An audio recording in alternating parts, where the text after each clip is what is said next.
À 7h10, c'est le moment d'ouvrir une fenêtre sur l'étranger. Vous partez au Brésil, Damien. Oui, Maya, au Brésil, où nous attend sur place notre correspondante, c'est bien sûr, vous la connaissez, Fanny Leterre. Bonjour Fanny, alors vous avez décidé ce matin de nous faire découvrir la cuisine, la gastronomie brésilienne qu'on connaît peu finalement. Bonjour à tous, le Brésil est réputé pour ses fruits exotiques et ses cocktails, mais au-delà de ça, au menu, c'est plutôt riz, haricots et viande ultra salée, bref, pas vraiment de quoi faire rêver les grandes tables internationales et pourtant, cela change depuis de nombreuses années. Des chefs français sont ici pour révéler les richesses de la cuisine brésilienne, mais pas seulement, la haute gastronomie du Brésil naît aussi dans les favelas, vous allez le voir dans ce reportage réalisé avec Julia Courtois et Lisa Villi. C'est un des plus grands rassemblements gastronomiques d'Amérique latine, au cœur d'un des quartiers les plus chics de Rio. Pendant une semaine, amateurs et professionnels échangent et goûtent leurs dernières recettes. En invité de marque des Français comme Claude Troisgros. On va assaisonner le lapin. Ou Frédéric Monnier. Je vais devoir goûter. Le chef originaire du Val-de-Loire a découvert le Brésil il y a 20 ans et ne cesse de marier depuis ses techniques françaises aux produits brésiliens. Alors ça, c'est une mousse au chocolat au lait et une mousse de cacahuètes. Et un petit peu, ça s'appelle la paçoca en brésilien. Des racines brésiliennes devenues la fierté d'Andressa. La chef du très réputé restaurant carioca, le Yaya, met en valeur le terroir brésilien. Venez, approchez-vous pour goûter. À la brésilienne mélangée, là. La farofa, l'igname, le fond de veau, la demi-glace. Superbe. Ça, c'est de la purée d'igname, qui est une racine qui a la grande particularité d'avoir cet aspect visqueux, un peu dégoûtant.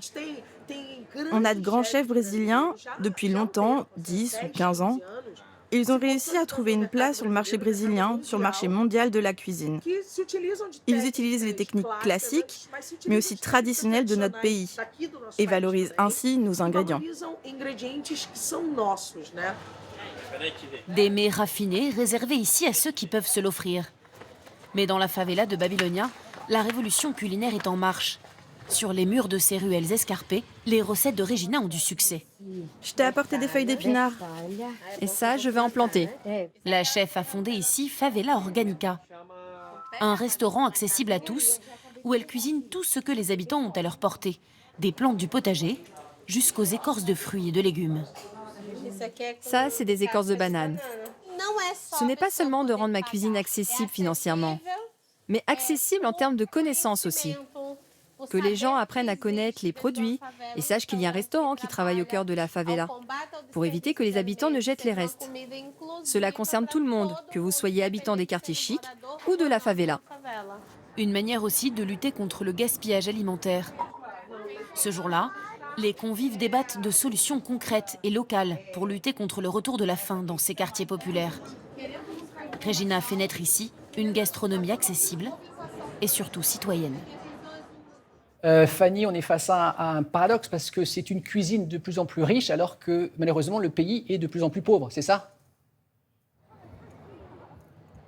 C'est une des tristes conséquences de la pandémie. Près de 60 millions de Brésiliens sont en insécurité alimentaire selon un dernier rapport de l'ONU.